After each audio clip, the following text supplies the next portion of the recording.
Laura Adler est à la tête d'une bibliographie impressionnante. Elle est également maman de 4 enfants. Ella, le petit Rémi est mort en 1985 à l'âge de 9 mois, la relève est assurée. Paloma Weinstein, la fille de Laura Adler, sort son premier roman, Le temps d'une éclipse, aux éditions Stock le 12 janvier 2022. Dans cet ouvrage flambant neuf, l'autrice aborde le sujet de la fausse couche avec une justesse implacable, et pour cause, elle a vécu, elle-même, cette effroyable mésaventure.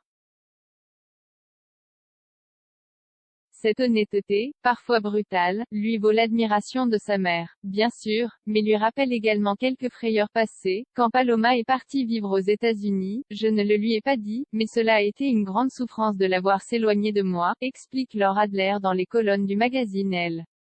Paloma a eu une enfance compliquée. Paloma, qui n'a pas l'air de saine souvenir, a traversé une phase très difficile quand elle avait 7 ou 8 ans. Elle est devenue anorexique, elle ne mangeait plus et ne dormait plus. Et si elle est tombée peu à peu dans un puits sans fond, c'est ce que Paloma Weinstein a réalisé le pire, la mort de Rémi, l'enfant que ses parents avaient perdu avant sa naissance à elle. Jai fait 3 fausses couches avant la naissance de Léa. Cette tragédie familiale n'est pas vraiment un secret. En 1985, Laura Adler et Alfred, son mari de l'époque, ont fait face à la mort de Rémi, 9 mois, emporté par une maladie.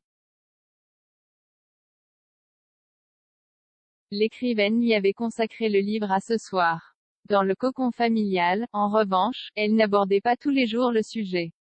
Jai fait 3 fausses couches avant la naissance de Léa, la sœur aînée de Paloma, à qui l'on a beaucoup parlé de Rémi, rappelle-t-elle.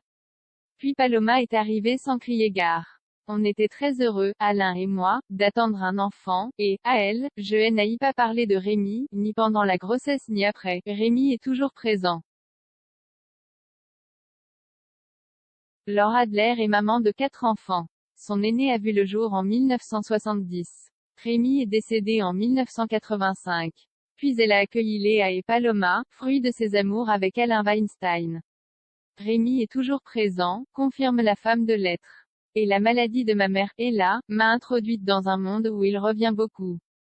Pour vous dire la vérité, dans la chambre de ma mère, il y a un pêle-mêle de photos parmi lesquelles se trouve une grande photo de Rémi. Quand j'essaie d'accrocher le regard de ma mère, en face de moi, je le vois.